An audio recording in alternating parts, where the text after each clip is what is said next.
Hey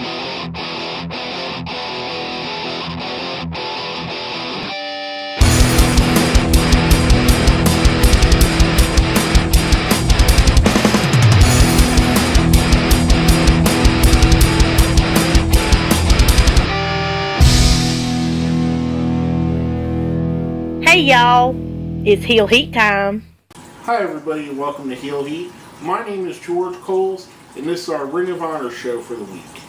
Now this was a special episode of Ring of Honor highlighting our new world champion Michael Elgin. It kind of basically was half documentary with him and some other guys talking about him, Truth Martini, Jimmy Jacobs, Kevin Kelly, Tyson Dukes, and Nigel McGuinness being the main people talking with a couple other little clips in there. But they kind of, I guess, and I thought it was very smart because they're going to have a lot of new viewers coming off of their first pay-per-view, which from what I understand was successful. So let's introduce everybody to our main guy, the main wrestler, our world champion. So they started off with a match, Elgin versus Tyson Dukes, which if you guys don't know, Michael Elgin trained with and was trained by Tyson Dukes when he first broke into the business. I thought it was kind of cool, good match to show. Also, it worked well with what the backstory they were telling. Tyson Dukes, I don't understand why he hasn't done more than he has in wrestling. To me, he kind of, if you've ever seen, and I know this is a horrible word to be saying on Ring of Honor, but if you ever seen John Cena as the prototype, he kind of looks like that, has that style of look to me.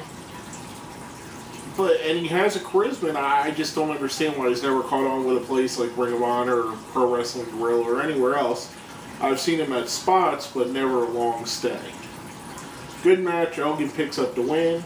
Then we see one of the first matches that Elgin really shined in after coming to Ring of Honor, and that's Elgin versus Kyle O'Reilly.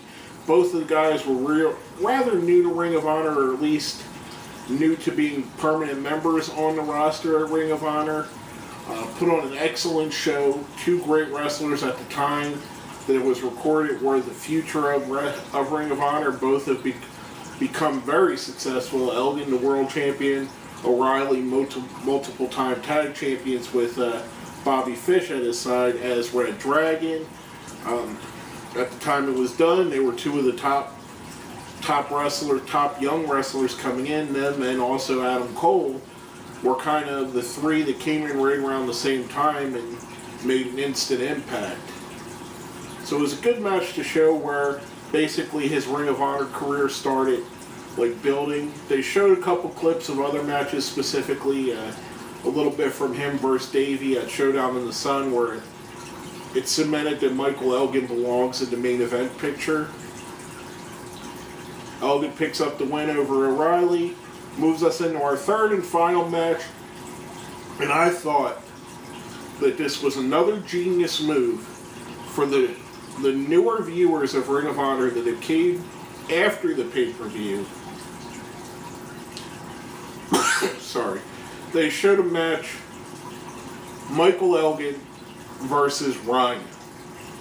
Now, casual wrestling fans, they know who Rhino is. They've seen him on TNA, they've seen him in ECW, they've seen him in WWE.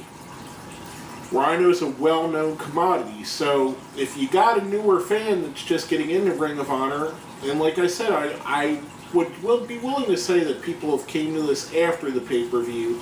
This was our first week of watching the television show. They see him beat a guy like Rhino in a very solid match.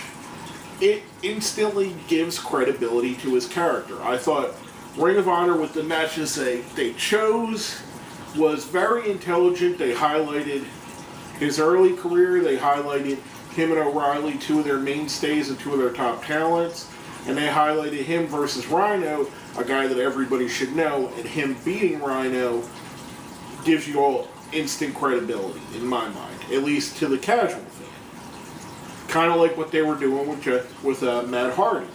Matt Hardy coming in doing some jobs for people, gives them, the people he does it for, instant credibility.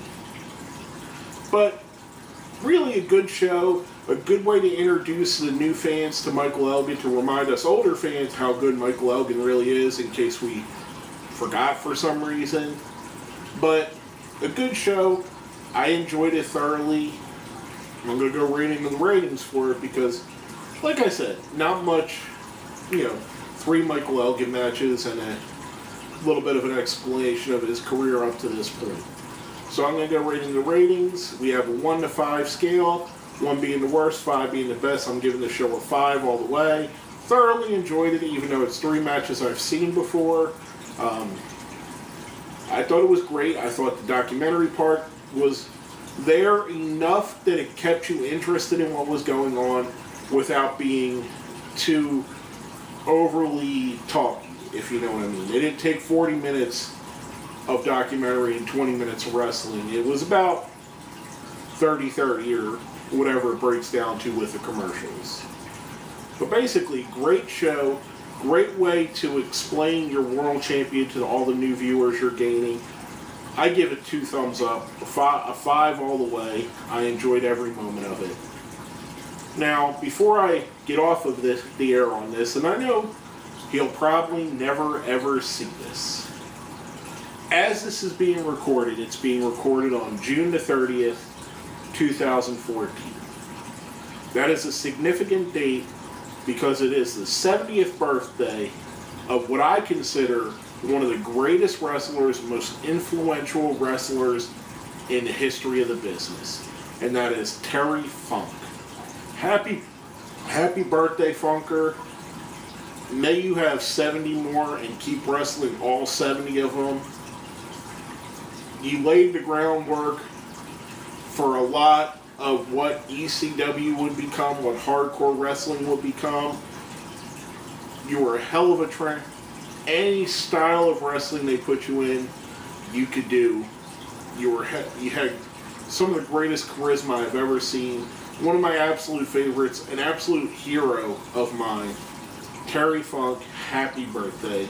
Happy 70th birthday. May you have 70 more. I hope you outlive all of us and you're wrestling till you wrestle John Cena the 4th or whoever it is at that point, because you seem to really enjoy it after all these retirement and comebacks. But happy birthday, Funker. And basically that's all I have to say about this.